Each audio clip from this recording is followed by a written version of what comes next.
구독자 여러분 안녕하십니까? 작가 김정빈입니다. 제가 지난 2023년 7, 8, 9 3개월 동안 진행했던 시와 수필 창작 지도 교실이 거의 마감이 되어 가죠. 그래서 다음번 제2기 강의를 위한 홍보의 말씀을 드리려고 합니다. 지도 방식은 지난번하고 똑같습니다. 지금 이 영상 말씀이 끝나고 나면 영상을 보시면은 제가 어떻게 지도하는지 아실 수 있는데요. 먼저 그 수강자가 작품을 내면 그 작품을 함께 읽고 점검을 합니다. 그래서 어떻게 하면 더 좋아질지에 대해서 실제적인 지도를 하게 되고요. 그렇게 해서 이제 다시 수정이 된 작품이 올라오면 그걸 다시 또 점검을 하죠.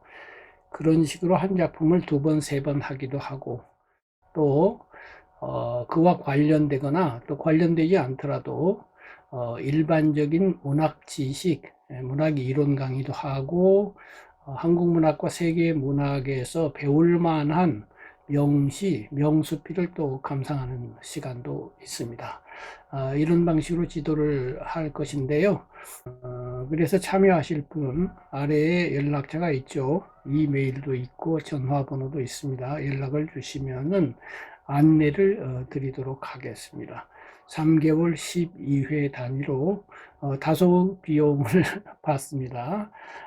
함께 하실 분들의 많은 참여를 부탁드립니다. 감사합니다. 이하 저의 지도 시범 영상을 보시겠습니다. 그래서 이제 바하님이 개망초꽃이라는 시를 올렸고, 그 다음에 이제 그래서 제가 비슷한 개망초꽃은 이렇게 사진에 나오는, 지금 공유한 거 보이죠? 예, 잘 보여요. 예, 보이고, 요 밑에 이제 냉이꽃이라고 하는 이근배 시인의 유명한 시인이죠. 우리나라 대표 시인 중 한 분이고, 그분이 쓴 냉이꽃하고 개망초꽃이 생긴 것도 좀 비슷해요, 보면은. 개망초꽃이 이렇게 생겼는데 지금 흔히 보는 꽃이죠. 굉장히 이렇게 무더기로 지는데 우리나라 꽃들은 서양 꽃보다 그 꽃송이가 이렇게 작아요, 보통. 그리고 이렇게 하나로 보면 그렇게 안 예쁜데 같이 막 피어나면 예쁜 것들이 많고요.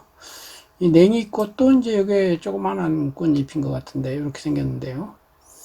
냉이는 이제 꽃도 피지만 이 채소로 이렇게 채취해서 먹기도 하는 그런 꽃인데, 그래서 이 비슷한 풀꽃을 주제로 했기 때문에 한번 이 작품을 보시라.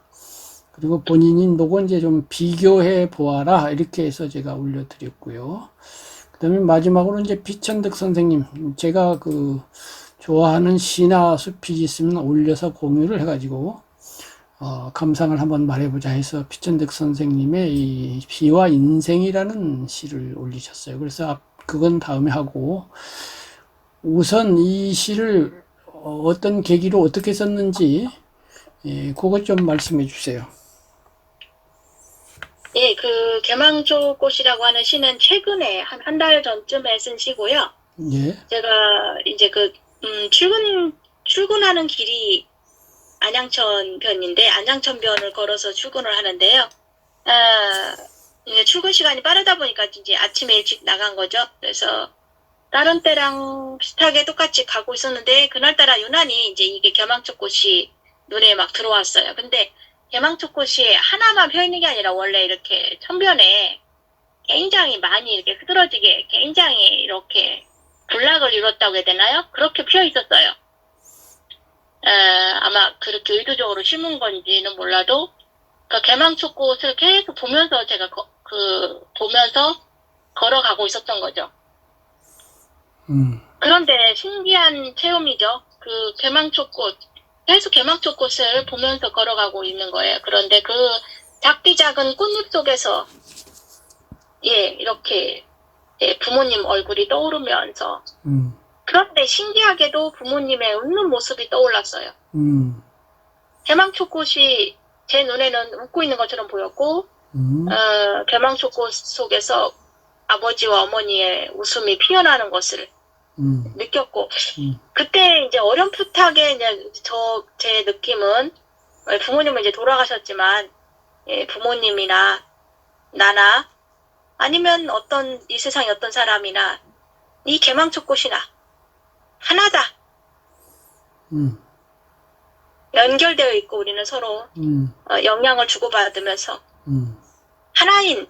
하나라는 그런 연결감을 강하게 느끼면서 그렇게 느끼는 순간 그 하얀 개망초꽃이 내 마음속에서 피어나는 그런 느낌을 받아서 이제 출근하자마자 바로 그냥 쓴 거예요. 일필휘지라고 하잖아요. 그냥 순식간에 그냥 그 느낌이 너무 신비로워가지고 출근하자마자 그냥 막 그냥 친 거예요. 근데 이제 굉장히 그 느낌이 신비로웠어요. 그냥 왜 그런 느낌을 받았는지 그거는 잘 모르겠는데 개망초꽃을 보면서 아마 이제 이게 조금 시골스러운 꽃이잖아요. 개망초꽃이 소박한 꽃이고 아마 어린 시절에 제가 저희 동네에서 이 꽃을 보았을지도 몰라요.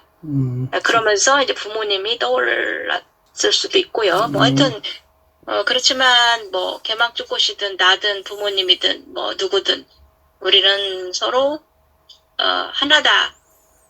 뭐 이런 강렬한 느낌을 받아서 쓰게 되었습니다. 그래서 본인이 한번 낭송해 봐 주세요. 예. 개망초꽃 바하 이른 아침 안양천변에 나갔지. 백로가 날아오르고 오리가 물장구 치고 하얀 개망초꽃이 환하게 웃고 있었지. 작디 작은 꽃잎 속에 환한 웃음으로 걸어 들어오는 사람 있었지. 그의 미소 속에 아버지와 어머니의 얼굴 보이네. 아버지의 절제된 미소와 어머니의 부드러운 웃음이 하얀 꽃잎 위에서 피어오를 때 하늘에서 전화를 받았지. 모든 존재와 하나가 되는 떨리는 순간 꽃잎 속에서 우리는 하나가 되었지. 하얀 개망초꽃 이렇게 내 마음속에 다시 피어났네. 자, 박수 한번 쳐드리고요. 감사합니다. 아까 말씀하신 이제 시흥이죠. 시를 쓰고 싶은 그 흥. 그 시흥이 나서 단번에 썼다. 그래서 이제 쉽게 썼다. 쉽다는 게 값싸다는 뜻은 아니고 그냥 술술술술 나왔다. 이게 이제 이 시 전체의 느낌이라는 건 아마 들으신 분들도 다 느낄 거예요. 뭐 끙끙거리고 뭐 어렵게 쓴 시가 아니라 그냥 바로 이렇게 물 위에 뜬 꽃잎을 길어 올리듯이 걷어내서 그냥 단번에 썼다. 이런 느낌이 드는 그런 시였어요.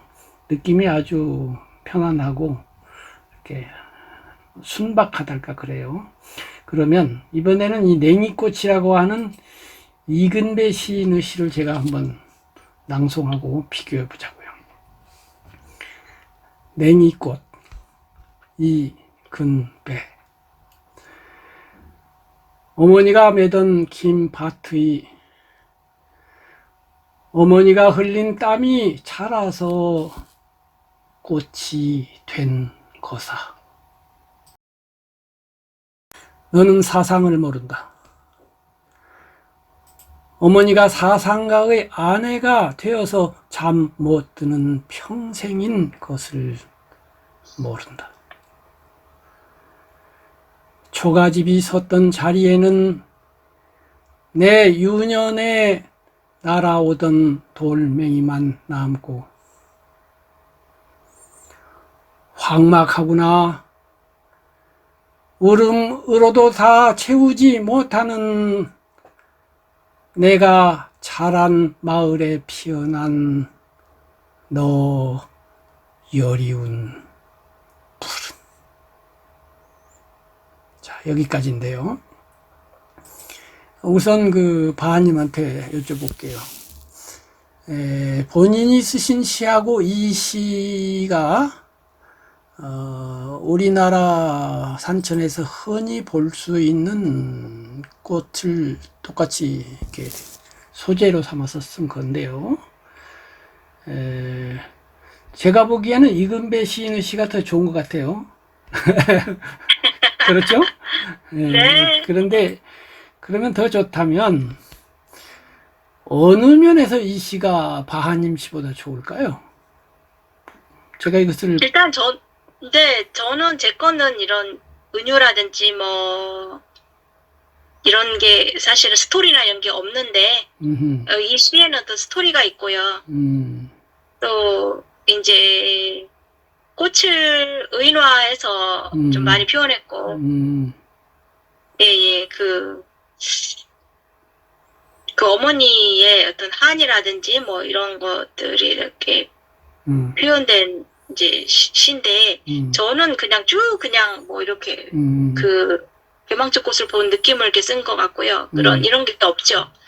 예, 여기는 일단은 이 냉이꽃을 의인화해서 그 어떤 어머니의 한을 저는 이렇게 표현한 것 같은 생각이 들어요. 그러니까 이제 특히 이제 마지막 부분이 저는 조금 되게 이렇게 감동적이었어요. 이렇게 황막하구나.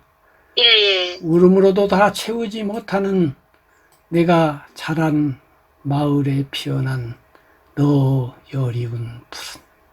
예. 자, 그러면 우리 이 선생님 들어오셨는데, 이 선생님 두 개의 시 다 보셨죠? 예, 예. 두 개의 시를 비교해 가면서 소감을 말씀해 주세요. 예, 두 시다, 그 꽃을 보면서, 이제, 부모님 혹은 이제 어린 시절 어머니를 떠올리면서 이렇게 어떤 그런 감정을 그 꽃에 좀 투영한 걸로 생각이 됩니다. 그리고, 좀 더 이게 좀 더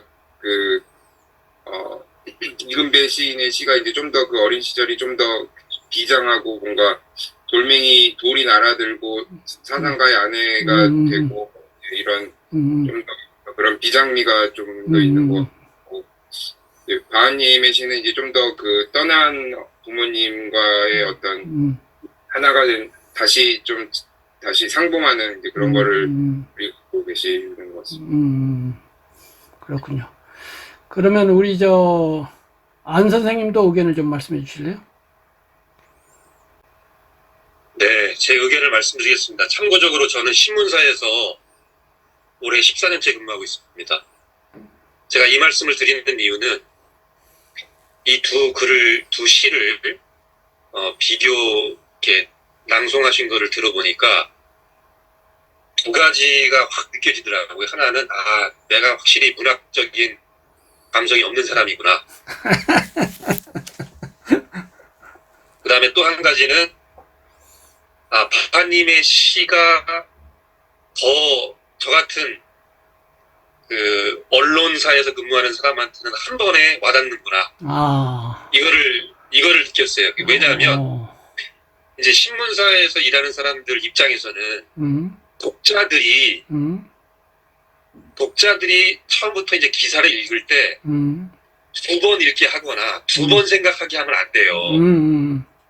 다시 말해서 뭔가 이렇게 좀 또렷하게 드러나야지 멍대를 생각하게 하는 그런 거를 주면 그건 기사로서 점수가 낮은 거거든요. 그렇지.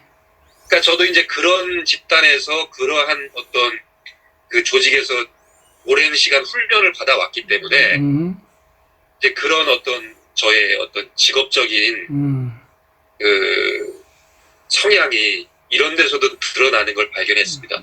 그렇구나. 네.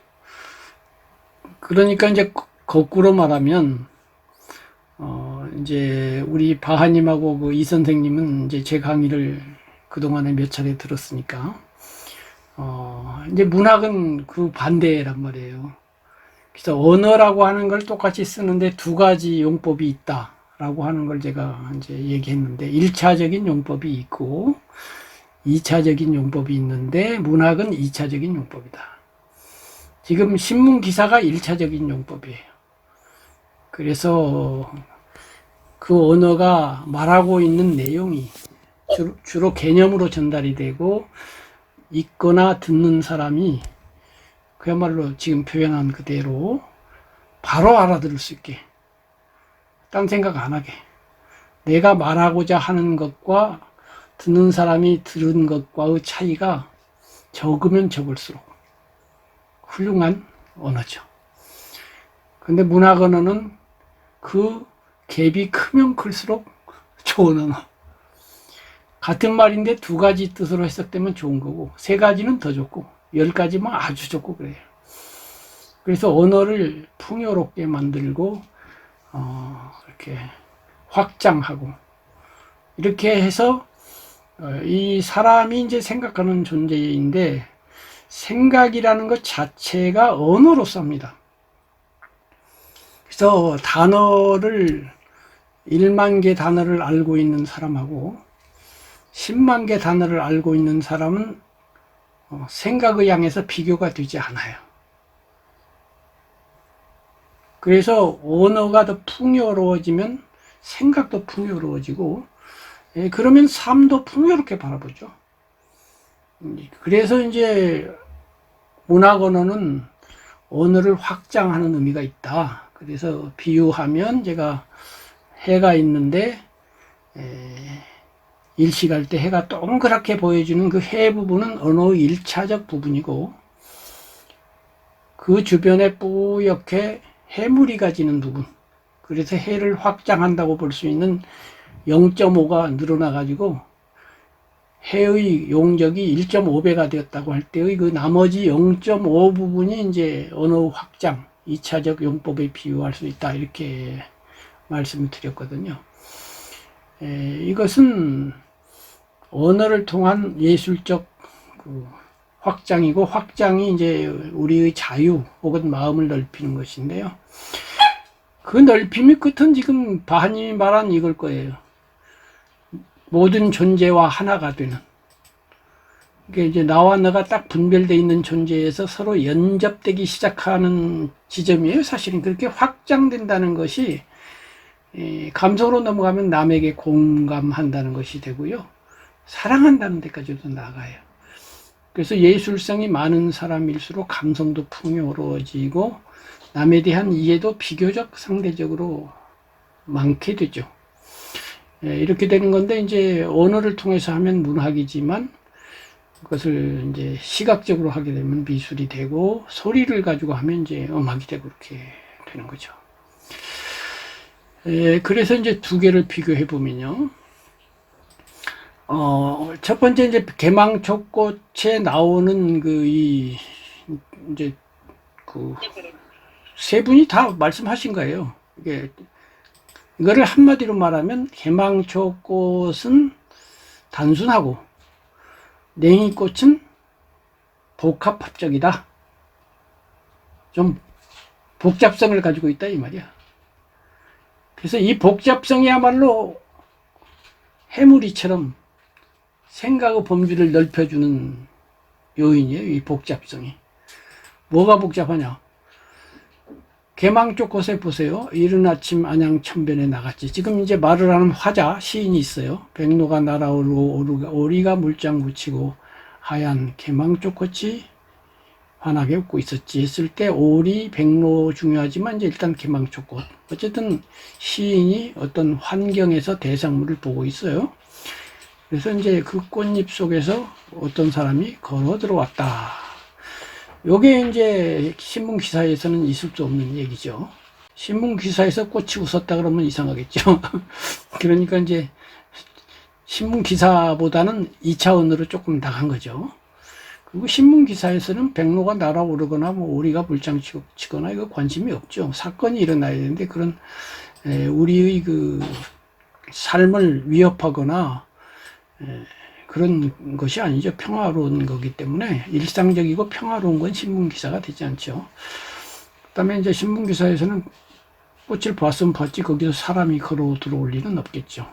요게 이제 우리가 상상할 수 있는 존재, 그래서 언어 이상으로 쓸 수 있는 그런, 즉 문학적으로 쓸 수 있는 그런 인간으로서의 사람에게 이제 시작되는 거죠. 이런 게 이제 시작되는 거죠. 아마 이거 강아지나 고양이한테는 이런 게 없겠죠. 그냥 꽃을 보면 보았지. 걔네들이 색깔을 보고 아름다움을 볼 줄 아는지 모르지만 걔네들은 아름다움을 못 보는 것 같아요.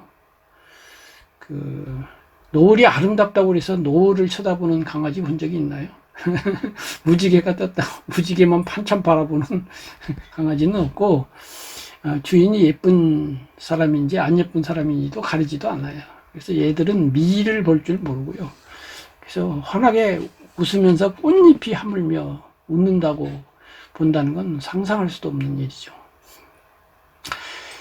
그 다음에 이제 그의 미소 속에서 이렇게 됐는데, 걸어 들어오는 사람, 이제 있었는데, 이 사람의 미소겠죠, 그 미소는. 근데 이 사람이 누군지 잘 모르겠어요. 걸어 들어오는 사람이 있는데 그 미소에 아버지와 얼굴이 보이거든요. 그러니까 꽃이 웃어가지고 꽃 속에서 아버지 얼굴이 보이는 게 아니고 꽃잎 속에서 누가 웃고 있어.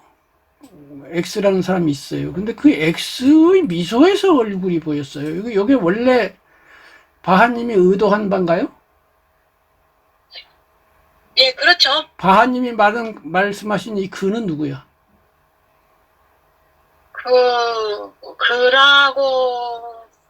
그게 좀 표현이 좀 사실 그렇긴 한데요. 예, 뭐, 이렇게. 그러니까 내 생각에는 여기서 약간 바하님이 마음 안에서 생각 정리가 좀 덜 되지 않았는가 나는 그런 생각이 든단 말이죠. 일반적으로 우리가 이거 쉽게 읽는 시라고 할 때 환하게 웃고 있었어요. 근데 웃고 있는 개망초 꽃 속에서 아버지의 얼굴이 보인다. 이건 말이 돼. 그죠? 근데 거기서 누군가 웃고 있었는데 그 사람 얼굴에서 미소에서 보였다고 했단 말이에요. 이게 그가 누군지가 지금 좀 모르겠어요. 그러니까 화나고 웃고 있었지. 그러면 작디 작은 꽃잎 속에서 사람 빼고 꽃잎 속에서 바로 아버지와 어머니의 얼굴 보이네. 이렇게 했으면은 이런 혼란이 없거든요. 근데 누가 들어와 버리니까 이게 지금 정리가 안 돼 있거든요. 이게 그렇고요. 어쨌든 이제 꽃을 계기로 해서 아버지와 얼굴로 이제 넘어갔어요. 얼굴 보이네. 아버지의 절제된 미소와 어머니의 부드러운 모습이 하얀 꽃잎 위에 위에서 피어오를 때 이렇게 됐는데, 요게 보면은 이제 사람은 지금 거의 이게 다루어지지 않아요, 그때. 그래서 내가 볼 때는 그 사람은 없어도 될 것 같고요. 꽃잎 속에 그냥 아버지와 얼굴 보이네. 어머니 보이네. 이렇게 하면 되지 않을까 싶어요. 오히려 간결할수록 좋으니까. 이제 그 얼굴 보이는데 아버지와 어머니의 웃음이, 여기는 미소, 여기는 웃음. 이렇게 이제 둘을 나열할 때는 같은 웃음이라도 이렇게 다른 단어를 쓰는 게 좋아요. 미소와 미소가 이러면 좀 재미없죠. 근데 이 앞에 웃음이 있단 말이에요. 근데 웃음이 2번 쓰였어요. 이제 이런 경우를 어떻게 할 건지 꼭 필요하면 그렇게 해야 되는데 하여튼 알고는 있어야 돼요. 같은 단어를 좀 바꿀 수 있으면 뭐라고 바꿔야 될지 모르죠. 피어오를 때. 하늘에서 전화를 받았지 하고서 이제 요 웃음이 나와 부모님이라고 하는 가족 관계에서 이제 제가 이제 구도 모임에서 앞으로 얘기할 건데, 이제 사람은 기본적으로 개별자죠. 그러니까 이제 무슨 얘기냐면 이런 시를 쓸 때 아까 이근배 선생이 쓴 시하고 달라진 이유가 뭐냐면 기본적으로 내가 공부해 놓은 나의 사상, 생각의 복잡성 내지는 깊이 내지는 다양성 이런 게 풍부하게 밑거름으로 깔려 있으면 그냥 술술술술 썼는데도 어떤 사람 아까 말한 복잡성이 생기는 거예요. 내 사고가 복잡하고 심오하니까 심오성이 생기는 거지. 근데 그런 인문학적인 철학적인 그런 성찰과 깊이가 깊지 않으면 시도 당연히 그렇게 안 나오죠. 예, 그런 의미에서 이제 제 사고 하나 제가 뭐 철학적인지 논리적인지는 몰라도 하여튼 생각해 본 건 뭐냐면 사람뿐 아니라 모든 생명체는 개별자죠. 각각 독립된 존재죠. 그래서 이 피부, 우리 살갗을 기준으로 해서 나의 몸이 있고 그 나의 몸 바깥으로 이제 이 세계, 나 아닌 것들이 있죠. 사람으로서는 타인, 사물로서는 타물, 타인 타물과 내가 분별되는 이 개체로서의 경계가 있죠. 그래서 이제 나중에 무경계라고 하는 유명한 책도 있는데 나와 나 아닌 것을 구별하는 경계는 또 없다라고 주장하는 또 철학이 있어요. 불교가 말하는 무아도 그런 건데요. 근데 그건 나중 이야기고 우선은 경계가 있어요. 그래서 경계가 있는 입장에서 이제 개별자인데,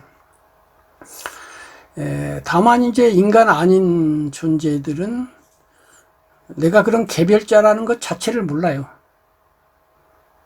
내가 나인 줄을 몰라서 그런 거죠. 자의식이라는 게 없어요. 근데 인간은 내가 개별자라는 걸 알죠. 태어날 때는 모르다가 미운 7살을 거쳐서 사춘기를 거치면서 정확하게 나는 나고 나 아닌 것은 나 아닌 것이다 해서 부모와도 내가 딴 존재라는 걸 알아요. 이렇게 이제 개별자가 되면 한편으로는 자유롭죠. 떨어져 있으니까. 샴 쌍둥이처럼 몸이 두 쌍둥이가 붙어 있거나 또는 팔짱 우리가 끼고 있거나 뭐 이렇게 하면 좋기는 한데 하루 종일 끼고 있으라면 불편하잖아요. 자유롭지 않아서 그렇죠. 그래서 독립체가 된다는 건 한편으로는 자유롭고 자유의 뒷면은 책임이니까 책임을 져야 돼요. 근데 그 책임이 어마어마하게 무겁거든요. 몸 아파도 내 책임, 근심 걱정도 내 책임, 경제, 뭐 건강, 뭐 심리 모든 책임을 다 져야 되니까 어마어마하죠. 그 책임이 다 감당이 안 되니까 이제 어려움을 느끼고 고독함을 느끼고 이제 옆 사람에게 협력을 요청해 가지고 이제 협력하게 되는 것이 이른바 사랑이란 말이에요. 그래서 팔짱을 끼는 거예요. 협력은 팔짱 끼는 거거든요. 근데 또 팔짱을 끼고 있으면 불편하니까 또 떨어져야 돼. 이게 이제 계속 반복되는 거예요. 가까이 하고 싶은데 가까이 해도 끝내 하나가 안 돼. 일심동체라고 말은 하지만 사실은 일심동체가 되지 못하죠. 부부 아니라 로미오와 줄리엣도 일심동체가 되지 못합니다. 뽀뽀하고 섹스를 하는 순간 일심동체가 되는 것도 같지만 엄밀한 의미에서는 되지 않아요. 그리고 영원히 또 일심동체일 수도 없어요. 이것이 인간의 기본 것인데 그 중에 그 개별자로서의 독립성과 연대자, 함께하는 그런 그 팔짱을 낀다, 사랑을 한다, 또는 우호적이다라고 하는 연대성, 이 두 가지가 이제 우리 삶을 구성하게 되는데, 그 개별성은 항시적이고 기본적인 데 비해서 연대성은 일시적이고, 기본적인 게 아니라 부수적인 거예요. 그래서, 이제 많은 사람들이 사랑을 그렇게 예찬하지만 사랑 갖고 해결이 안 되는 거예요. 사랑은 부수적인 것이기 때문에. 그러니까 남이 사랑한다고 해서 나의 기본적인 고독이 다 해소되느냐? 해소가 안 돼요.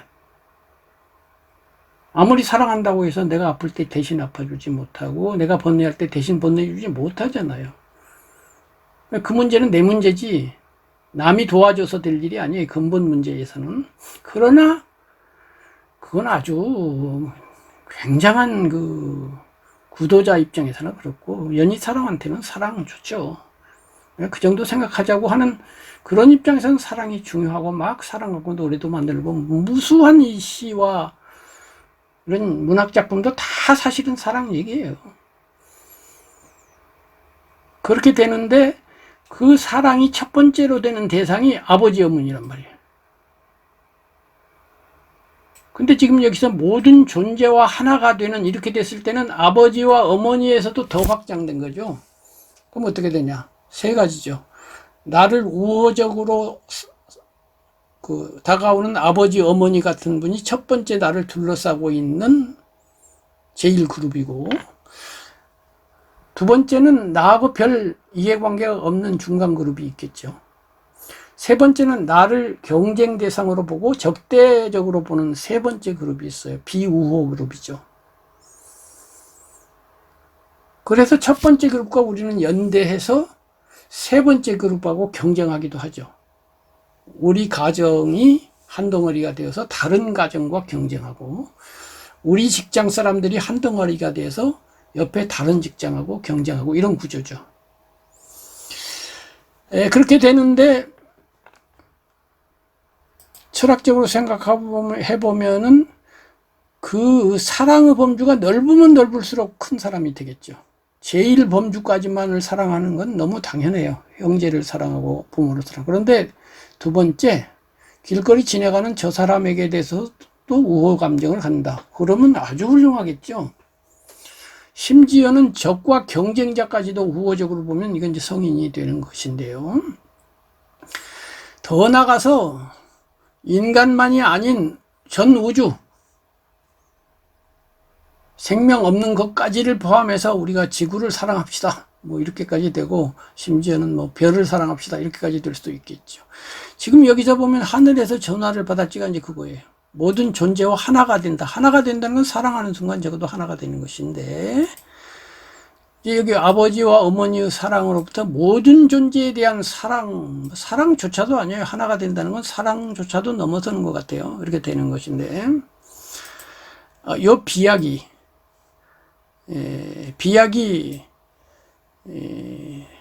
이제 비약이라는 건 시에서 아주 중요하지만, 비록 비약을 한다고 해도 비약을 할 만하다고 독자가 느끼는 비약을 해야지, 밑도 끝도 없이 비약을 하면 안 돼요. 얼핏 보기에는 비약이지만 속에는 다 비약할 만한 뭔가 있게 돼 있어요. 근데 여기 지금 그게 없어요.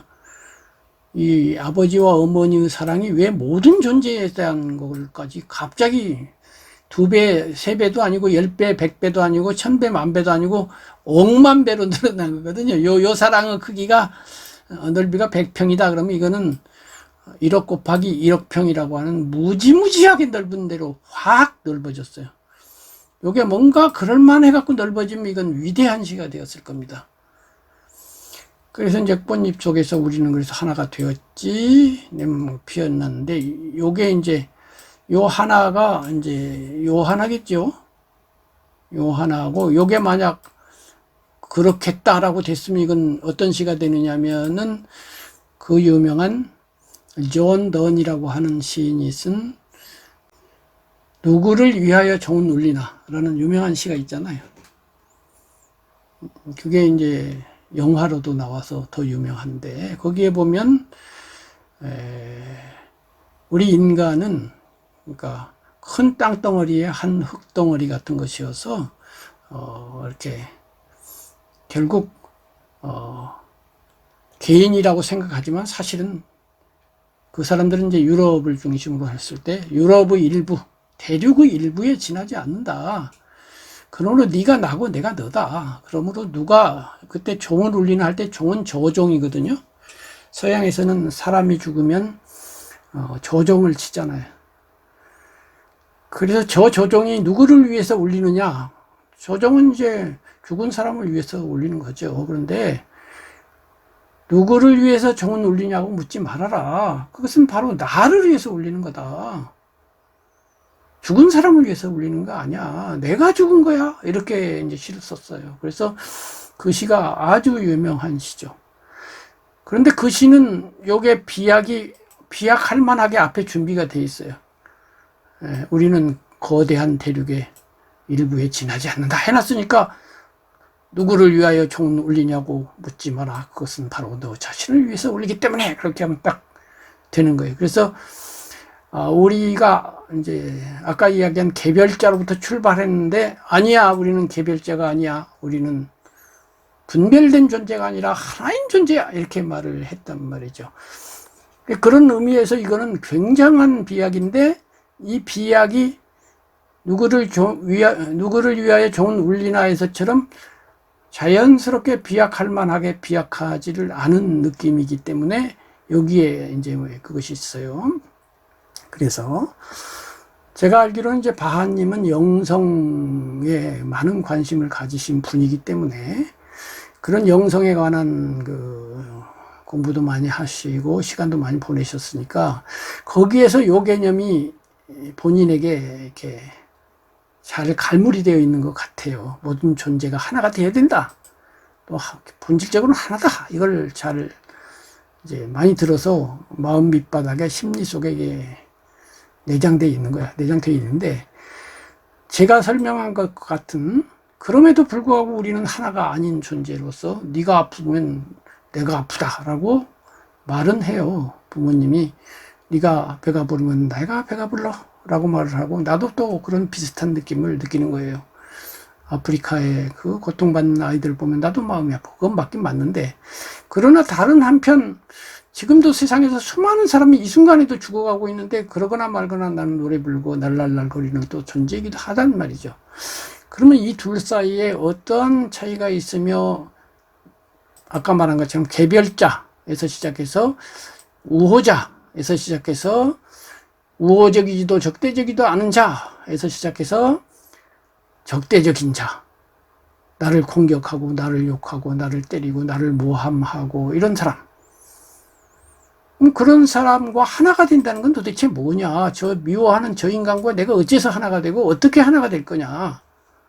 내가 과연 정직하게 이 말을 받아들이고 있는 거냐, 아니면 훌륭한 사람이 그렇다고 그러니까 그냥 믿자고 이렇게 하고 있는 거냐. 그것이 내 것이 됐냐, 이 말이 내 말이 됐냐. 내 말이 되려면 수많은 거기에 대한 사고와 내적인 검토와 생각과 시간과 되기도 하고 안 되기도 하는 것과 이런 것이 있어야 돼요. 그것이 이제 마음 공부죠. 그 마음 공부가 밑에 되면 수많은 생각과 또는 그 과정에서 얻어진 인격 이런 것들이 포함되어서 준비가 되어 있다고. 그랬을 때 이걸 딱 시를 썼을 때 존 던과 같이 누구를 위하여 종은 울리냐고 묻지 마라 이런 구절이 나오는 것인데 그 점에서 이제 바하님은 적어도 이 시에서는 안 나타나니까 바하님이 앞으로 할 거는 이러한 철학적, 구도적, 수행적, 수양적 그런 공부를 하셔야 된다고 적어도 이 시에서는 보이는데 이 공부가 하루 이틀에서 될 일이 아니고 10년, 20년 해도 표도 잘 안 나요. 한 30년 해도 잘 표도 안 나는 게 이 공부거든요. 그래서 위대한 시인, 훌륭한 시인이 된다는 건 이게 평생의 공부가 된다. 이런 생각이 들어요. 그래서 여기까지 말씀을 드리고 바하님의 의견을 들은 다음에 이근배 시인의 시하고 다시 비교하기로 하겠어요. 바하님, 제 설명이 좀 길었는데 좀 소감 말씀해 주세요. 예, 아유, 정말 또 이렇게 우리 김정빈 교수님의 이렇게 그 어떤 저 시에 대한 평을 이렇게 듣고 나면은 굉장히 저는 이렇게 겸손해져요. 제가 또 이제 시를 쓰고 이렇게 또 제가 혼자서 만족을 하는 거죠. 시를 썼네 내가 하면서 또 읽어보면은 뭔가 감동도 있는 것 같고 이제 혼자 이렇게 뿌듯해하다가 이렇게 또 객관적으로 또 전문가의 이렇게 평을 듣고 나면 이 시라고 하는 거에 대해서 조금 더 내가 더 깊이 생각을 해봐야 되겠다. 이 시를 이제 좋아하긴 하지만 많이 안 써봤고 잘 이제 모르고 있다는 이렇게 생각이 들었고요. 하여튼 그래도 이렇게 부족한 점을 이렇게 짚어주셔서 정말 감사드립니다. 그래서 그리고 예. 영성의 그러니까 뭐 하나됨 이런 거 정말 영성 공부하면서 우리가 서로 하나다. 근원적인 차원에서는 서로 하나다라고 하는 그런 얘기를 많이 저도 들었고, 어렴풋이라도 이제 그런 느낌을 사실 받았고, 그래서 그런 것들이 아마 표현이 된 것 같은데, 아직도 그냥 그게 말뿐이고, 제가 모르는 것 같아요. 그래서 예, 하여튼, 더 말씀 공부를 해야 될 것 같습니다. 예, 예. 그래서 제가 권하는 거 뭐냐면 이제 시를 쓰는 단계가 있고 쓴 다음에 이제 재검토하는 단계가 있잖아요. 예. 그럴 때 이제 재검토할 때 요 부분이 나올 때 쓸 때는 신경 쓰지 마시고요. 요런 말이 자꾸 나올 거예요. 영성 공부한 흔적이. 모든 예. 존재가 하나가 된다. 너와 나는 하나다. 근본적으로 통한다. 뭐 이런 거 나왔을 때 지금 제가 한 말을 기억하시라고요. 요런 말은 당장에는 가능하면 안 쓰는 것이 좋겠어요. 왜냐면 이거하고 지금 요거하고 거리가 너무 멀어. 너무 머니까 이건 어떻게 보면 답이거든요. 답. 삶에 대한 답이에요. 세계관에 대한 최종적인 답인데 요거는 이제 석가나 예수 같은 분에게 맡기고 이거 내가 말하려고 하지 말고 나는 그냥 피어오를 때 어머니 아버지의 미소와 웃음과 눈물과 거기서만 그쳐도 되지 굳이 막 성인들의 경지까지를 내 시에다 넣으려고 하지 마라 이거죠. 이거는 괴테 정도 되면 이제 해도 돼요. 단테나. 그런데 우리가 지금 하기에는 너무나 이게 높은 얘기예요. 그러니까 이런 얘기는 많이 준비해서 요 정도에서 우리 삶이 느끼는 아픔, 아까 말한 것처럼 개별자 얘기를 하라고요. 네. 개별자를 초월한 얘기, 초월 같은 얘기 하지 말고 초월하지 못한 사람으로서 아픔, 이게 또 문학이에요. 문학이라고 하는 거는 우리 바하님 그 윤동주 연구를 해서 석사하셨잖아요. 예. 그러면 윤동주 대표시 전 국민이 다 알고 있고 전 국민이 애송하는 서시 아닙니까? 예. 그 시를 잘 생각해 보세요. 윤동주가 언제 이런 거 했어요? 모든 존재와 하나가 된다 그랬어요? 그렇게 안 하고요. 윤동주는 항상 중간적 위치를 취합니다. 이 절대경지인데 이거요. 절대경지와 윤동주에도 하늘이에요. 하늘. 하늘을 우러러 한 점 부끄러움이 없기를. 하늘을 말을 해. 근데 나는 하늘에 도착하거나 도착한 사람, 도착할 수 있다. 이런 그 윤동주는 기독교인인데 하늘에 도착하면 내가 예수님이지. 근데 내가 감히 예수님이 될 수가 없는 거를 미리 정해놓고 까마득히 높은 건데 그런데 하늘을 쳐다는 봐요. 하늘을 우러러 한 점 부끄러움이 없기를. 잎새 이는 바람에도 나는 괴로워했다. 이거 시는 이렇게 써야 되는 거예요. 하늘을 우러러 한 점 부끄러움이 없기를 30년 하다 보니 나는 부끄러움이 없게 되었다. 이렇게 하면 안 된다고. 근데 요거는 암암리에 그렇게 한 거거든. 모든 존재와 하나가 되었다. 이거는 연동적으로 들어가면 하늘을 우러러 별들을 쳐다보다가 오래되니 나는 별이 되었다. 이렇게 쓴 거나 마찬가지거든. 그렇지 않아요? 예. 그러니까 이렇게 하지 말고 윤동주를 그래서 다시 한번 들여다보세요. 그 시, 네. 그 서시는 다 외시겠지. 이제 하도 윤동주를 네. 그러면 네. 하늘을 우러러 한 점 부끄러움이 없기를 잎새이는 바람에도 나는 괴로워했다. 그렇게 되고 싶어. 이렇게 존재와 하나가 되고 싶은데 나는 못 됐어. 괴로워한다. 요게 문학이라니까. 그러면 자, 세 가지가 있어요. 하늘을 아예 안 보고 땅만 보는 사람이 있어. 그 사람은 시인도 아니고 그냥 범속한 보통 사람이야. 이번에는 하늘을 우러러보다가 별이 되거나 하늘이 있어. 이건 천사고 성인이야. 이 두 가지가 아니고 보통 사람과 다르게 하늘을 바라는 본다 이거예요. 고귀한 삶, 위대한 삶, 훌륭한 삶, 제발 되고 싶은 마음은 간절해.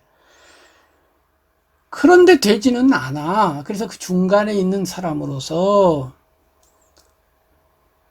나는 괴로워했다. 이것이 시다 이거예요. 이게 우리를 감동시켜요. 이렇게 된 사람이 쓴 시는 안 감동시켜요. 아까 존 던이라고 하는 사람은 그 기도문이거든요. 그게 그 존 더너시는 멋지기는 한데 사실 우리를 감동시키지는 않아요. 우리를 교훈하는 시예요. 조정이 왜 울리냐고 묻지 마라. 나를 위해서 울린다. 우리 서로 사랑합시다. 라고 해서 가르치고 있는데요. 윤동주는 가르치는 자가 아니야. 그냥 나는 괴로워하고 있어요. 하고서 끝낸 거예요. 이런 시를 쓰시라고요. 이런 구절이 나왔을 때 그 점을 한번 생각해.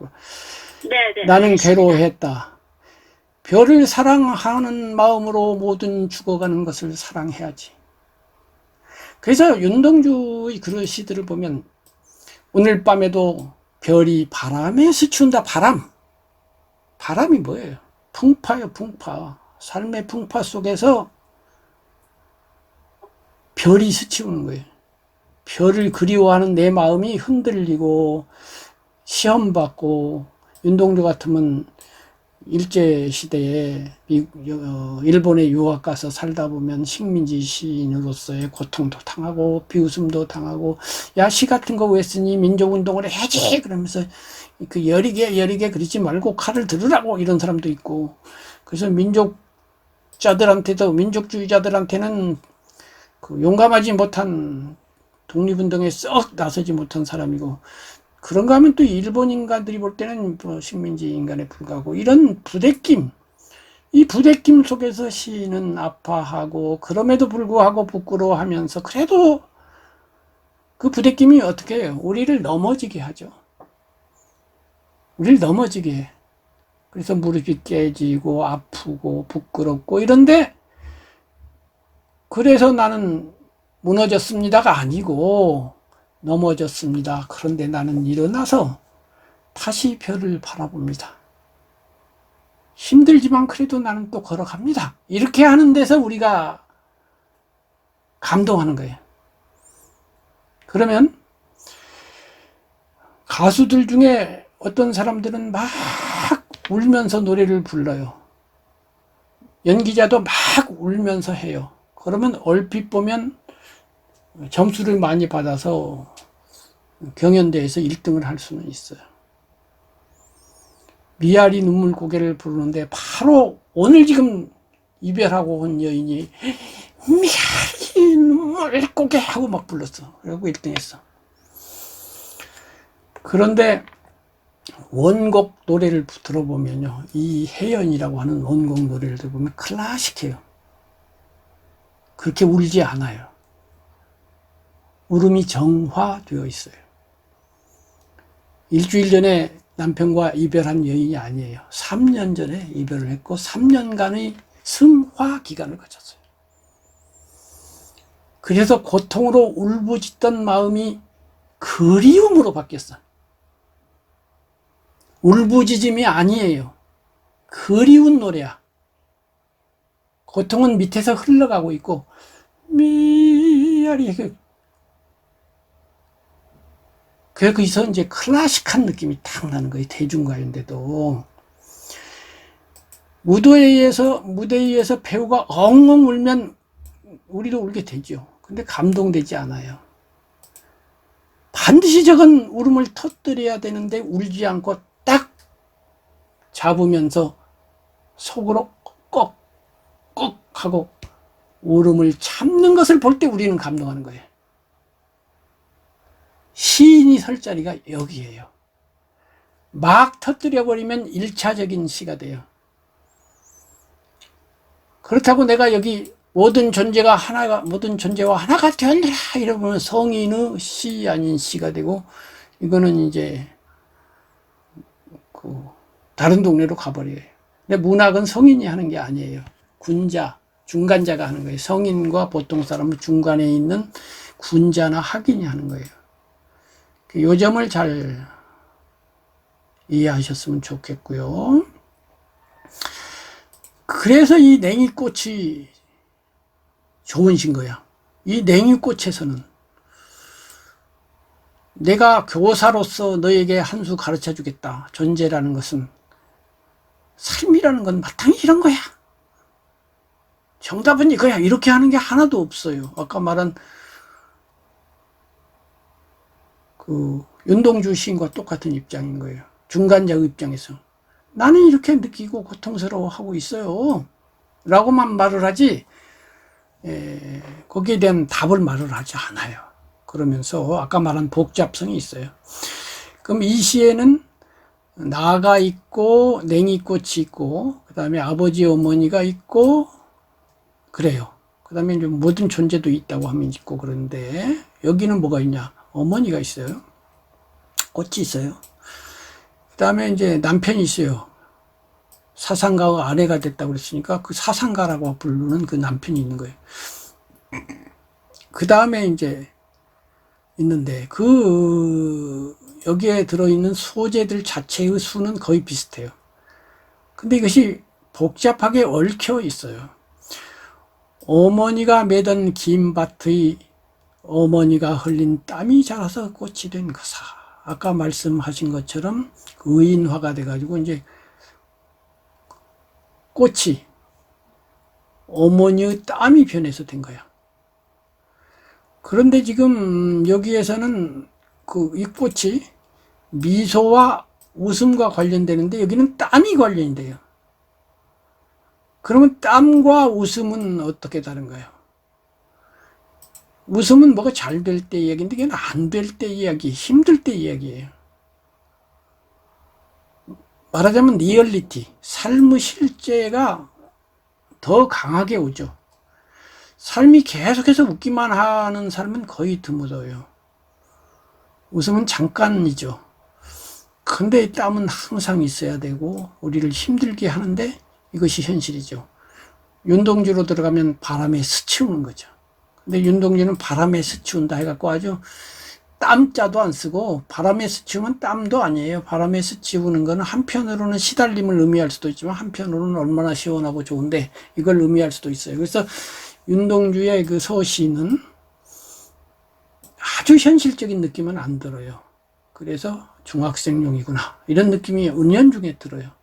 고등학생, 대학생용이 아니네 이런 느낌이 들어요. 그래서 전에 바하님이 한때는 윤동주를 좋아했고 지금도 좋아하지만 그 뒤로는 서정주 씨가 더 마음에 온다 이런 말 하셨거든요. 그게 그래서 그래요. 중학생용. 그러니까 초등학생은 단 음식 좋아해요. 근데 중학생 되면 단 음식에다 약간 짠 게 있어야지 달기만 하면 맛이 없어. 요게 윤동주는 약간 짠 기가 들어왔는데 이거 땀 이렇게 되면 이제 짠 기에다가 쓴 기까지 들어와요. 쓴 커피를 왜 마시니? 초등학교, 중학교 학생은 쓴 커피를 마시는 이유를 몰라요. 근데 어른이 되면 쓴 것의 맛을 알죠. 이 쓴 것의 맛이 들어오는 게 이제 그 서정주의 그 자화상 애비는 종이었다 이렇게 되는 거죠. 근데 아직 종까지는 안 갔어요. 종까지 안 갔는데 흘린 땀이에요. 요게 이제 긴밭을 맨다, 땀을 흘린다. 그것이 꽃이 되어버렸네. 아까 웃음이 피어났네 하고 그 현실감이 훨씬 강하죠. 그러니까 와서 탁 두드리고 치는 힘이 생기죠. 더 나가요. 너는 사상을 모른다. 꽃이 사상을 알 리가 있나? 어머니의 땀, 인간의 세계와 꽃의 자연의 세계가 여기서는 하나가 되는데 그렇지만 너는 인간이 아니야. 사상이 있어 너? 없는데 더 나가서 그러니 사상가의 아내라고 했는데 이 사상가의 아내란 말은 이분의 그 연세로 보면 아버지가 빨갱이 사상가인 거야. 그게 빨갱이니까 얼마나 핍박을 받아. 근데 나름은 이제 와서는 빨갱이를 나쁜 놈이라고 생각할 수도 있지만 자기 나름대로는 순수하게 그것이 옳다고 생각하고 했겠죠. 근데 사상가는 사상가대로 모진 고통을 당하지만 그 아내는 아내대로 또 고통을 당하는데 이게 아까 복잡성이죠. 사상가의 고통만 말을 하는 것도 아니고 사상가의 고통을 배경으로 아내의 고통, 그러니까 두 가지 고통이 다 섞이는 게 복잡성이죠. 잠 못 드는 평생, 이것이 뭐 그때만 그런 게 아니라 평생을 두고 이거 가지고 잠을 못 자게 되고 이 땀, 잠 못 듦 이렇게 된 거죠. 그건 모른다. 꽃이지만. 근데 나중에는 꽃으로 또 돌아와요. 근데 일단은 너는 몰라. 이렇게 하고서. 이제 어머니, 아버지 얘기를 하다가 이제 내 얘기. 이게 복잡성이야. 꽃, 어머니, 아버지. 그러다가 이제 나라고 하는 게 또 얽혀지니까 더 복잡해지는 거죠. 초가집이 있었던 자리에는 내 유년에 날아오던 돌멩이만 남고, 나한테도 돌멩이를 던지는 거야. 저 빨갱이 자식 같은 놈 하고서 돌멩이가 남는 거예요. 세월이 흘렀어. 지금은 이제 내가 빨갱이 소리는 안 들어도 되는 지경에 왔고 어른이 됐는데, 그래도 그 자리에는, 초가집이 섰던 자리에는 하니까 지금은 초가집이 없어졌는지도 모르겠어요. 빈터인데 가보니까 옛날 생각이 나는데, 유년 그 돌멩이가 그래도 남아있는 거지. 돌멩이 잠 못 드는 평생 흘린 땀, 김 맺은 것, 이게 전부 고통, 힘듦, 단단함, 비생명체죠. 비생명체인데 이 비생명체를 꽃이라고 하는 아름다운 생명체하고 결합을 해놨죠. 그 다음에 지금 이 바님의 시는 순탄하게 1 다음에 2, 2 다음에 3, 3 다음에 4, 4 다음에 5 이렇게 가니까 읽기가 쉬워요. 아까 그 안 선생님 말한 것처럼 기사를 읽는 것처럼 술술술술술 익히는 거죠. 이게 장점이에요. 이것이 나쁜 거 아니에요. 조병화 선생의 시들이 되게 이렇게 돼 있고, 그래서 대중성이 많았어요. 술술술술 이건 바로 이해되고, 한두 번은 생각해도 10번 생각하게 되지는 않는 그런 내용이에요. 이게 좋은데, 그런데 이제 문학의 복합성 면에서 보면은 너무 쉬운 시죠. 그리고 여기 그러면 왜 그 얘기를 하냐? 황막하구나. 이게 비약이에요.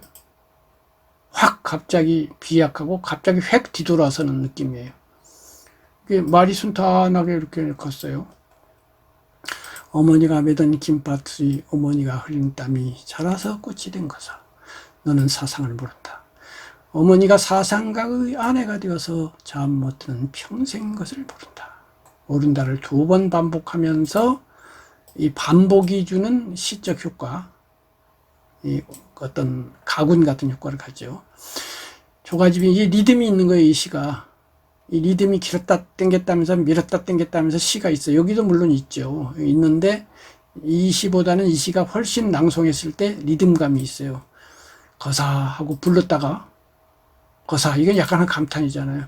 어머니가 매던 김밭의 어머니가 흘린 땀이 자라서 꽃이 된 거사 라고 했을 때는 여기 감탄, 이걸 보고 이러고 있는 거예요. 근데 여기는 개망초꽃을 보고 이런 느낌, 감성이 잘 안 느껴져요. 근데 여기는 벌써 첫 구절부터 거사하고 감탄하고 감성이 느껴지면서 너는 사상을 모른다. 어머니가 사상가의 아내가 되어서 잠 못 드는 평생의 것을 모른다. 이렇게 하고서 현재예요. 현재인데 과거로 들어가서 초가집이 섰던 자리에는 내 유년에 날아오던 돌멩이만 남고, 다시 현재로 들어와서 황막하구나. 과거를 한번 갔다 와서 이것도 아까 감탄이에요. 황막하구나. 울음으로도 다 채우지 못하는 내가 자란 마을에 피어난 너 여리운 꽃은 해가지고, 여린 꽃, 꽃은 부드럽죠. 근데 이 여린 꽃에다가 황막이라고 하는 인간 삶의 이 고통, 무거움, 힘듦, 울음, 이런 것들을 갖다가 이렇게 일치시켜 놓으니까 이 부조화, 황막과 여리고 아름다운 부조화가 부조화의 조화를 만들어요. 안 어울림으로써 어울리는 효과가 나는 시적 그런 효과가 나는데, 어떤 면에서 돌멩이만 남고, 낭송의 입장에서는 갑자기 노래가 쭉 하다가 갑자기 팍 치솟듯이 황막하구나 하고서 쾅 치는 느낌, 심벌지가 쾅 치는 그런 느낌, 잔잔한 바이올린 선율, 피아노 선율이 딸랑딸랑 하다가 갑자기 꽝 때리지. 황막하구나.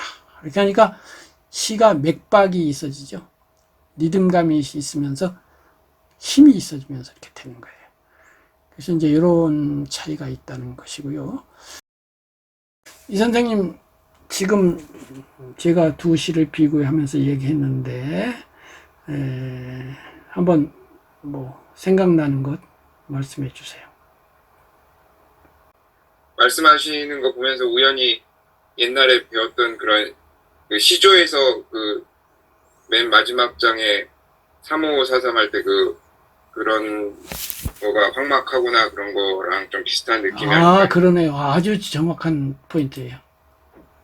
그리고 뭐 말한 대로 이렇게 뭐 알아든가 모른다 뭐 이런 거를 한다든가 그런 거 그러니까 처음에 리듬감은 잘 못 느꼈었는데 이제 말씀하시는 것 하면서 이제 감상하는 법을 시 감상하는 법을 이제 좀 더 배우게 되었습니다. 그러면 지금 이제 작품을 내라고 했더니 우리 바하님만 열심히 돼가지고 바하님 것만 갖고 이야기를 하게 됐는데 다음엔 작품 내실 거죠? 일단은 감상문부터 뭐 이렇게 그럼 뭐 감상하셔도 되고요. 다음에 수필에 관심 많으시니까 시를 해도 돼요. 지금 시조라도 좋아요. 해서 내가 좋아하는 걸 공유하시고 그거에 대해서 내 감상, 느낌, 제가 저한테 이제 들은 이야기를 복합적으로 해서 자기 감상을 발표해 주시고 오늘은 요 냉이꽃이라는 시를 한번 낭송해 봐 주세요.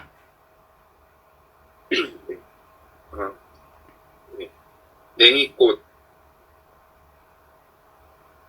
어머니가 매던 김밭에 시인 이름을 말씀해 주시는데요. 앞으로 이제 시 낭송할 때 이근배 하지 말고 이근배 이렇게 하겠다 해 주시고요. 아까 말씀하신 것처럼 그 리듬 부드럽게 나가다가 지금 잘 지적하신 거예요. 마침 3543처럼 황막하구나 딱 여기 느낌을 딱 줘서 한번 해보세요. 자, 다시. 냉이꽃 이근배 어머니가 매던 김밭에 어머니가 흘린 땀이 자라서 꽃이 된 거사. 너는 사상을 모른다. 어머니가 사상가의 아내가 되어서 잠 못 드는 평생인 것을 모른다. 초가집이 섰던 자리에는 내 유년에 날아오던 돌멩이만 남고 황막하구나. 울음으로도 다 채우지 못하는 내가 자란 마을에 피어난 너 여리운 푸른. 자, 박수 한번 하시고요. 자, 바하님. 예. 바하님이 낭송 한번 해주세요. 예. 아니, 저희 이제 이 선생님 맞죠? 이종도 선생님. 예, 굉장히 감수성이 풍부하신 것 같아요. 아까 거기 마지막 부분을 시조의 어떤 종장에서 시상을 집약하는 감탄사가 주로 나오잖아요. 예. 시조의 종장 처음에. 예. 그런 거랑 연관시켜서 말씀해 주시니까, 예, 굉장히 탁 저도 와닿았어요. 예. 와, 너무 대단하세요. 학교 다닐 때 공부를 굉장히 열심히 하신 것 같아요. 그래서 그게 전에 제가 시조 얘기한 것 같아요. 그 종장이 기승전결해서 전결을 합친 거다. 그 다음에 3, 5가 전에 해당되고 전은 피크를 치는 거다. 산꼭대기예요. 그래서 그림에서 황금분할이라고 있잖아요. 그러면 황금분할 산을 그리면 보통 오른쪽에서 한 3분의 1이나 그 정도 되는 데가 꼭대기가 되잖아요. 그래서 왼쪽부터 오른쪽으로 본다고 할 때 그 꼭대기가 해당되는 게 3호거든요. 전이거든요. 그래서 황막하구나. 그 말은 무슨 말이냐면 이게 기승전결처럼 시상이 쫙 시작하다 피크를 딱 치면서 예를 들면 어주버 태평연월이 꿈이란가 하노라 이런 식으로 되어 있다는 것이고 그러면 그러한 기승전결이라는 게 대부분 사람들이 거기까지 생각 안 하는데요. 기승전결이니까 기승전결에 맞추어서 쓰는 게 아니고 인간의 마음 자체가 기승전결을 요구하도록 세팅이 되어 있기 때문에 그것이 나온 거예요. 우리나라만 기승전결이 아니거든. 그러니까 황금분할이라고 하는 건 그냥 인간의 마음 안에 세팅이 되어 있는 거예요. 도레미파솔라시도 이것이 마음 안에 그렇게 일곱 음과 반음까지 해서 12개의 단계로 마음이 안에 세팅이 되어 있습니다. 그래서 어느 나라 노래나 그렇게 되어 있는 거예요. 그러니까 그 세팅되어 있는 그 마음 자체에서부터 출발을 해야지 종장이 이렇다 무엇이 어쩌다 여기에서 시작하는 게 아니에요. 그래서 그 자체를 터득하면 이번에는 형식 같은 건 초월해서 자기 마음대로 휘두를 수 있는, 그래서 예술도 그렇고 뭣도 그렇고 그 자체를 알아야 됩니다. 그 자체라는 건 예를 들면은 뭐 미스트롯 이런 데 가서 보면 이 초등학생 노래하는 가수는 노래 자체를 알아. 근데 기성 가수인데 노래한 지 20년 됐다는데 노래 자체를 몰라. 그런 사람이 있거든요. 무슨 말인지 느낌이 오죠. 초등학생이 노래 더 잘해. 뭔가 플러스 2가 있어. 저 어른 가수는 뭔가 2%가 모자라. 그게 뭔지? 노래 자체를 몰라.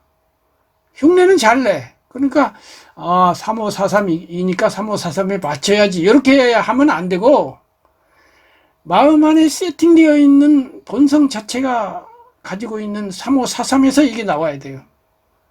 요게 이제 이를 잘 감상하고 잘 낭송하고 감성을 기름으로써 생기고요. 다른 한편으로 아까 말한 철학적 숙고 이런 것까지 합쳐서 생기거든요. 어쨌든 바하님 한번 낭송해 주세요. 이 선생님은 이거 한 행 한 행을 독립적으로 안 한 면이 있어요. 예를 들면 울음으로도 다 내가 자란 마을에 피어난 이런 걸 한 덩어리로 부르거든요. 두 줄로 돼 있는데, 근데 지금 우리 바하님은 조금 여유를 갖고 한 행이 왜 따로 썼는지를 좀 알 것 같은 느낌에서 약간 숨을 골라가면서 낭송하고, 이것이 더 훌륭한 점이에요. 시를 잘 낭송하실 거긴 한데, 그게 또 너무 지나치면은 그 속도 면에서 하니까 그냥 자연스럽게 앞에 시 낭송하는 그런 느낌으로 너무 잘하려고 하시지 말고 편하게 좀 해보세요. 자. 냉이꽃 이근배. 어머니가 매던 김밭에 어머니가 흘린 땀이 자라서 꽃이 된 거사. 너는 사상을 모른다. 어머니가 사상가의 아내가 되어서 잠 못 드는 평생인 것을 모른다. 초가집이 섰던 자리에는 내 유년에 날아오던 돌멩이만 남고, 황막하구나. 울음으로도 다 채우지 못하는 내가 자란 마을에 피어난 너 여리운 푸른. 네, 좋습니다. 자, 아주 잘 하셨는데요. 이제 시 낭송이 이게 아주 중요해요. 근데 지금 이제 훌륭한 건 전제로 하고, 이제 하나 더 할 게 뭐냐면, 시작할 때의 이런 전체적인 톤의 높낮이나 강약이 거의 없어요. 숨 쉬고 이게 행마다 하는 건 좋아요. 근데 여기는 약간 약하게 했다가 강하게 했다가 밀었다 당겼다 하는 이런 그런 게 좀 없어요. 그러니까 무슨 얘기냐면, 어머니가 매던 김밭에 어머니가 흘린 땀이 차라서 꽃이 된 거사. 이런 식으로 예를 들면 꼭 이래야 된다는 건 아니지만 약간 강했다 작겠다 뭐 달리 해도 돼요. 이제 나지막히 시작해서 어머니가 매던 김밭에 어머니가 흘린, 숨을 쉴 수도 있어, 땀이 차라서 꽃이 된 거사. 이렇게 약간 또 빨리 하기도.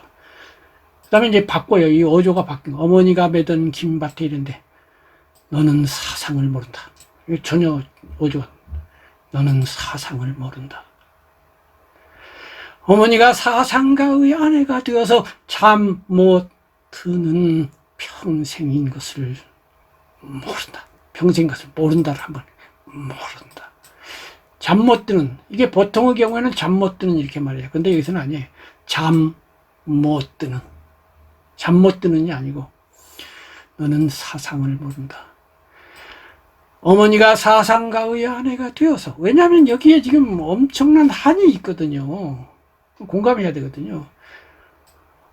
어머니가 사상가의 아내가 되어서 잠 못 드는 평생인 것을 모른다. 이렇게 하는 거죠. 그 다음에 툭 떨어뜨리는 거예요. 초가집이 섰던 자리에는 내 유년에 날아오던 돌멩이만 남고 황막하구나. 울음, 이게 울음으로도 보통 상당히 끊을 수도 있어요. 울음으로도 다 채우지 못하는 내가 자란 마을에 피어난 너 여리운 푸른, 이런 식으로 해보는 거죠. 자, 그러면 제가 아무래도 지금 바하님이 그래도 낭송에 더 많이 훈련된 것 같으니까 제가 말씀드린 것을 조금 넣어서 이번에 좀 감정을 넣어서 한번 해봅시다. 바하님 한번 해보세요. 냉이꽃을 그렇게 좀 아까 강약, 밀고 땡김을 넣어서 좀 너무 많이 넣으려고 하지 말고 조금씩 좀 봅시다. 예, 아까는 그 말하는 높이가 거의 똑같았잖아요. 저처럼 밀었다 당겼다 하고 어디서 잠깐 멈췄다 하고 하면서 좀 이 공감하면서, 사상가의 아내가 됐다면 나도 사상가의 아내의 아픔에 공감하면서 한번 낭송을 다시 한번 해보자겠죠.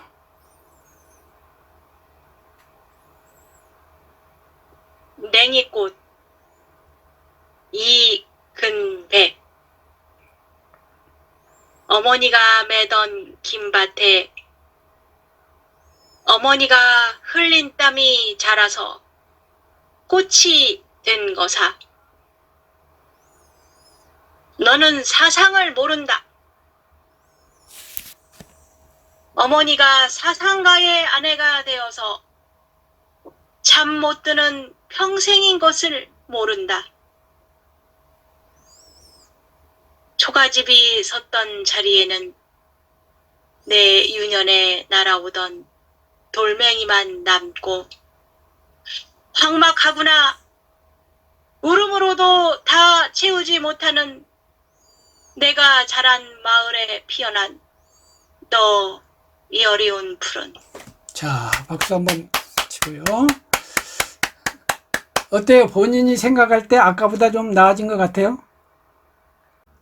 예, 지금 이렇게 낭송하는 거 조금 아까 가르쳐 주신 거. 예. 그 설명 들으면서 저는 그 판소리가 생각이 났어요. 그렇죠.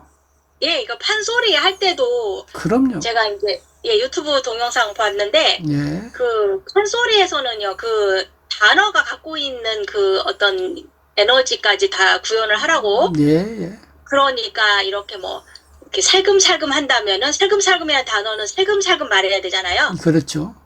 예, 그런 식으로 이렇게 그 단어가 갖고 있는 것까지 이제 표현을 하라고 이렇게 하는 그런 유튜브 동영상 봤는데 그런 것처럼 저도 지금 그래서 이 시를 잘 쓰려면은 운율에 좀 민감해야 되고, 운율이라는 건 결국 음악이거든요. 그래서 음악을 친숙한 것이 또 통해요. 그리고 그게 미술과도 통하기 때문에 그래서 예술인 것인데요. 아까 그 예로 든 단장의 미아리 곡에 있지 않습니까? 그 노래를 제가 분석한 적이 있는데요. 5명의 유명 가수가 부른 거를 일일이 각 소절 단위로 몇 초씩 끊어서 들어보니까 그 원곡 가수하고 이제 그 커버라고 그러죠. 뒤에 부른 가수 이미자, 나훈아, 그 다음에 김연자, 송가인이라고 하는 그야말로 인류 가수들이 불렀는데요. 원곡하고 큰 차이가 있고요. 20개 군데의 차이를 제가 발견했고요. 아무리 좋게 봐도 원곡 가수를 따라가지 못해요. 이미자 같은 대가수도 원곡 가수가 그 노래의 한 소절 한 소절에 아까 지금 판소리에서 나타내려고 했던 거를 다 놓쳐요. 근데 그분들도 이렇게 나가 지금 이렇게 분석하듯이 분석을 안 하고 그냥 대충 부른 거야, 간단히 말해서. 근데 원곡 가수는 원 작곡가랑 같이 녹음했을 거 아닙니까? 그럼 원 작곡가가 내가 왜 이렇게 했는지를 다 설명하면서 원래 그 노래 취입하려면 한 1000번 부르고 취입하거든요. 1000번 부른 동안에 거사, 요 아자를 어떻게 낼 거냐, 요거까지 다 해가지고 부른 거예요. 뒤에 가수가 대충 불러갖고 될 일이 아니에요. 그래서 커버한 노래가 원곡 가수만 한 경우가 거의 드문데, 그런 대가수들도 원곡 가수만 못하다는 걸 알고서 내가, 그 다음에 이 작곡가가 보통 작곡가가 아니에요, 이재호라고. 제가 생각하기에는 우리나라 가요 역사에서 10년 단위의 명곡 하나를 꼽는다면 1950년대에 나온 걸로서는 단 하나의 곡이 이 노래라, 이렇게 할 정도예요. 거기서 제가 하나만 말씀드릴게요. 거기에 보면 뒤돌아보고 또 돌아보고가 있어요. 그런 노래 아시죠? 제가 노래를 잘못해서 죄송합니다. 당신은 철사줄로 두 손 꼭꼭 묶인 채로 뒤돌아보고 또 돌아보고, 이거 틀려요. 그렇게 안 돼 있어요. 우선 철사줄로가 아니라 철사줄로예요. 보통 발음할 때는 철사줄로 이렇게 해도 괜찮아요. 근데 줄이라는 소리는 경음이기 때문에, 음악적으로 귀에 거슬리기 때문에 원곡 가수는 철사 잠깐 쉬고 철사줄로 두 손 꽁꽁 줄로로 소리를 냅니다. 이게 아마 작곡가가 그렇게 시켰어요, 제가 보는데. 뒤에 부른 가수들은 전부 신경 써서 철사줄로 그냥 쉽게 불러요. 두 손 꽁꽁이 아닙니다. 꼭꼭입니다. 두 손을 꼭꼭 묶어야지 꽁꽁 묶습니까? 아니거든요. 꽁꽁이라고 다 불러요. 꼭꼭이라고 부른 가수가 또 없어요. 두 손 꼭꼭 묶인 채로. 그 넘어가는 그런 건 제가 흉내를 못 내니까 안 하고 그냥 발음만 갖고 하겠어요. 자, 뒤돌아보고 또 돌아보고 해요. 뒤돌아보고 또 돌아보고 아니에요. 뒤돌아보고 또 돌아보고 해요. 차이가 뭘까요? 뒤돌아보고 또 돌아보고, 이게 1번이에요. 뒤돌아보고 또 돌아보고. 이 차이를 발견했으면 말씀해 주세요.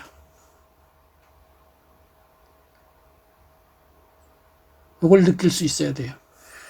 저는 그걸 발견해 가지고 이제 그 노래 가르치는 선생님한테 이 얘기를 했더니 선생님은 알고 있더라고요, 이 차이를.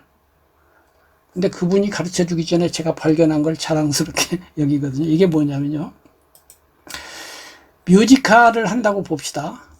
지금 남편이 손을 묶여가지고 끌려가고 있어요. 그러면서 아쉬워서 뒤를 돌아보는 거예요. 그리고 지금 아내는 뒤에서 지금 안타까이 보고 있는 거예요. 자, 뒤를 돌아보는 장면. 뒤돌아보고 또 돌아보고. 이게 놀러 가는 노래 아닌가요? 여기다 약간 어깨짓만 하면 놀러 가는 거예요. 뒤돌아보고 또 돌아보고. 신이 났죠? 뒤돌아보고 또 돌아보고는 뭐예요? 쩔뚝 하는 거예요. 쩔뚝 아보고 또 돌아보고. 작곡가가 이렇게 작곡한 겁니다. 아무도 여기에다가 신경 안 써요. 전부 뒤돌아보고. 어쩌다가 한 10개 가면 하나 정도가 그거를 그대로 부른 가수가 있어요. 그러니까 이런 식으로 아주 디테일한 데까지 신경을 쓴 작곡가예요. 이 작곡가가 보통 작곡가가 아니에요. 그리고 똑같은 노래도 1절, 2절 노래할 때 소리 내는 법이 달라요. 아빠를 기다리다 2절 가면 앞에서 미아리 눈물고개 미를 발음할 때 하고요. 아빠가 아빠를 그리다가 할 때 그리움을 나타낼 때 소리 내는 법이 다릅니다. 입을 탁 벌려서 구강을 굉장히 열어갖고 그리움을 표현, 이렇게 하고 있어요. 뭐 여러 군데가 그런 차이가 있어요. 이런 디테일이 있다고요. 그러면 우리가 시인으로서 이런 것을 읽을 때 글자 한자에 대해서 신경 써야 돼요. 글자 한자가 이게 무서운 거예요. 이거 아무렇게나 그냥 막 하는 거 아니에요. 모른다를 내가 똑같은 말 반복하라고 하면 안 된다고 했지만 여기는 2번 반복할 필요가 있는 거예요. 너는 사상을 모른다, 것을 모른다. 2번 하면서 일종의 이거 리듬이 되거든요. 이런 것도 있고. 기타 등등이 많이 있어요. 어쨌든 제 설명을 듣고 바하님의 그 낭송이 제가 보기에는 처음 거보다 많이 좋아진 것 같아요. 그러나 이제 또 이제 다듬을 필요도 있겠죠. 그래서 바하님이 좋아하는 시를 그런 식으로 좀 낭송을 해서 다음에 한번 들려주시기 바라고, 이 선생님도 이제 당신이 좋아하는 시를 이렇게 한번 낭송 연습을 해갖고 다음에 발표해 주시고, 또는 수필이라도 좋아요.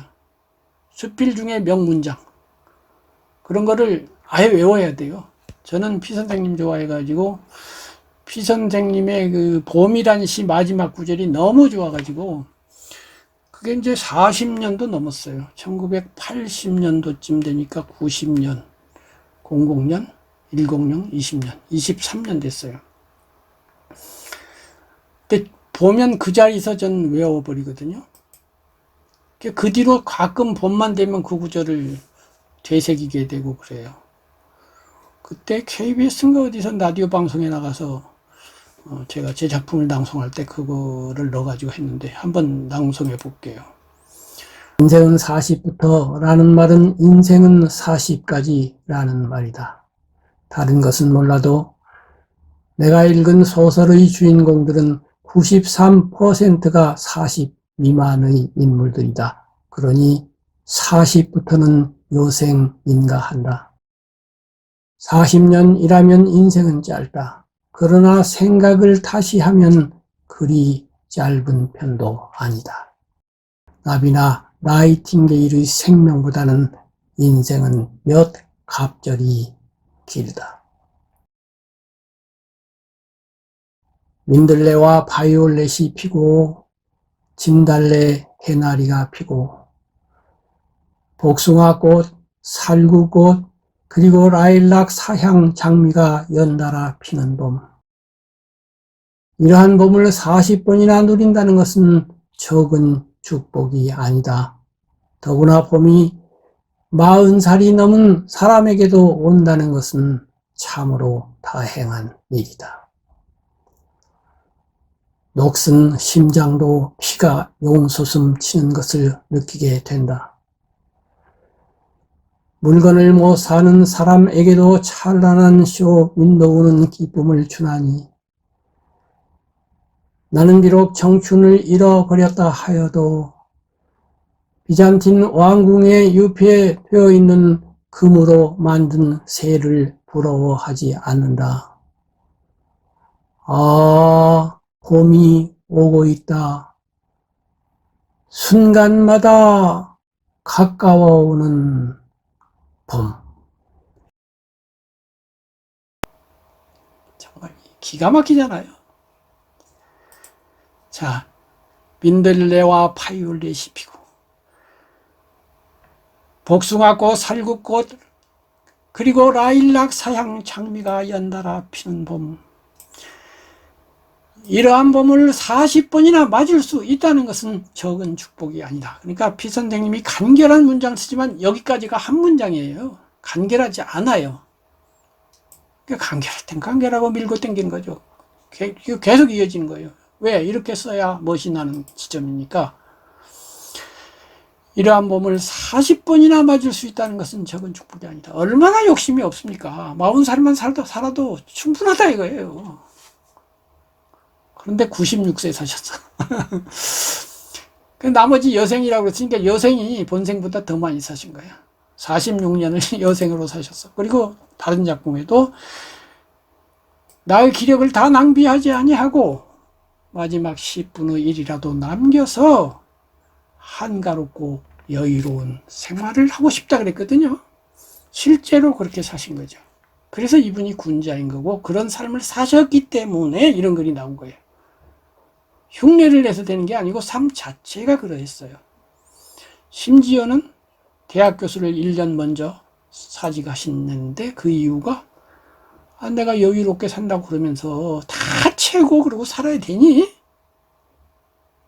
1년 먼저 그만두면 되잖아 라고 하신 거예요. 실제로 그렇게 한 거라니까요. 그래서 제가 이야기한 것처럼 성인은 아니지만 그렇게 성인에 가까워진 반이라도 가까워진 군자가 좋은 숲을 쓴다 그랬죠.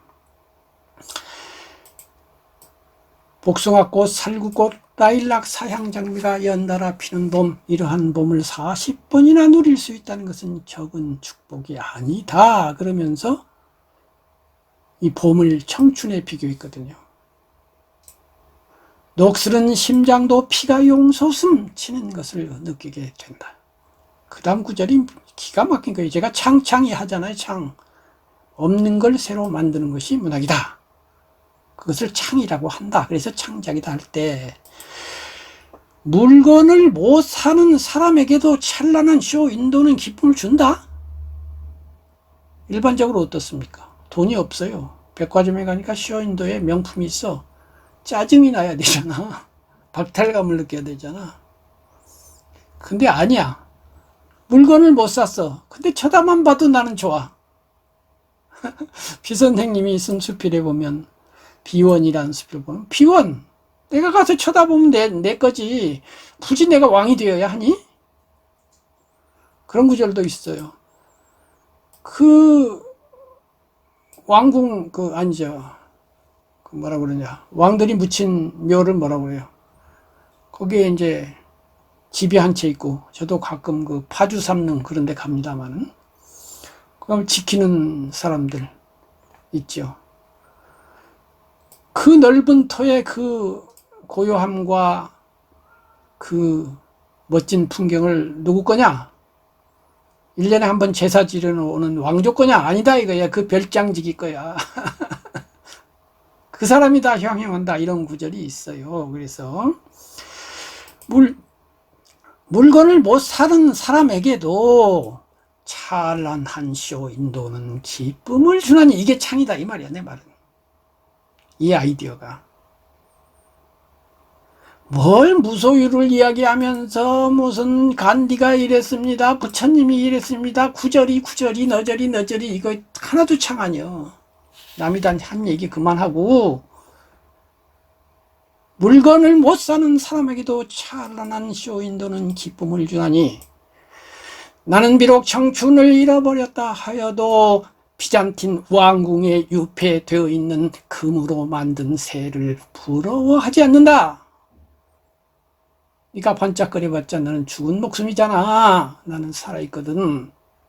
내가 왜 왕궁에 살고 싶어? 아니라니까. 나는 청춘을 쳐다보아도 나는 지금 청춘이 아닌 노년이지만 저기 청춘이 걸어가는 쇼윈도에 있는 화려한 물건과 같은 청춘이 팔딱팔딱 살아있는 것을 보고 복숭아꽃, 살구꽃, 라일락, 사향장미가 피어나는 걸 보는 것만으로도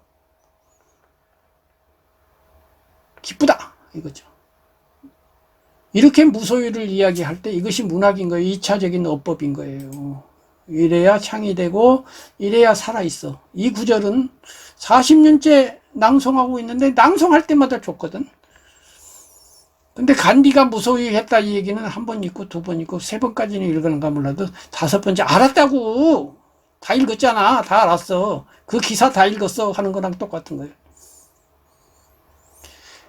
그리고 그 리듬이 있죠.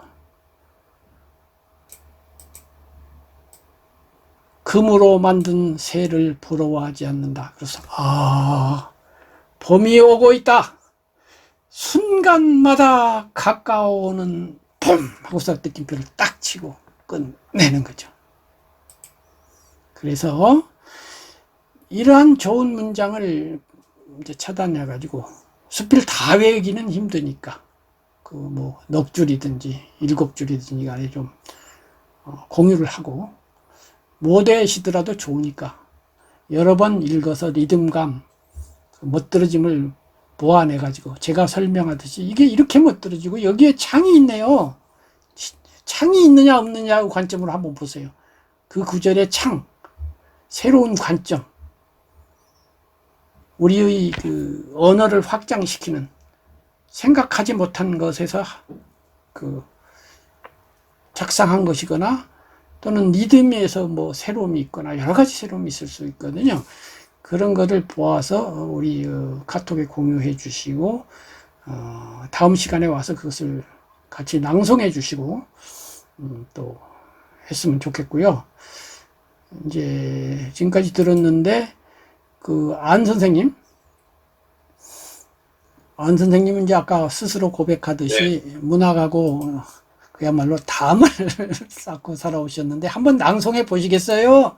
아니면 넘어가시겠어요? 한번 해보시면 좋을 것 같아. 기회를 안 주시면 어쩔까 하고 있었습니다. 아유, 당연히 드리긴 드리는데 본인이 이제 쭈뼛쭈뼛 할까봐 그런 거지. 멋들어지게 한번 해서 반전을 한번 시켜주세요.